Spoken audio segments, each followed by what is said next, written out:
Maishiy chiqindilarni o'z vaqtida olib ketilmaganligi uchun to'lov miqdori kamayishini bilasizmi?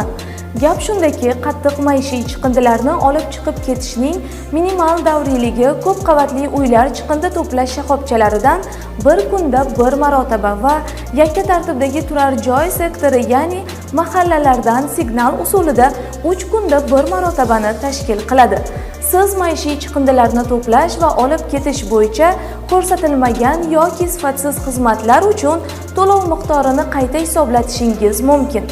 Bu borada iste'molchi va xizmat ko'rsatuvchi tashkilotning hamda fuqarolarning o'zini o'zi boshqarish organlari yoki xususiy uy-joy mulkdorlari shirkati vakillari tomonidan imzolanadigan tasdiqlovchi birgina dalolatnoma tuzilishi qayta hisob-kitob qilish uchun asos bo'la oladi.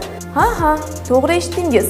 Shunday ekan, sizda ham bu kabi murojaatlar mavjud bo'lsa, doimiy va vaqtincha yashash joyingiz, mahalla fuqarolar yig'ini yoki sanitar tozalash ishlarini tashkil etish respublika markazining 1205 ishonch raqamlariga qo'ng'iroq qilishingiz mumkin.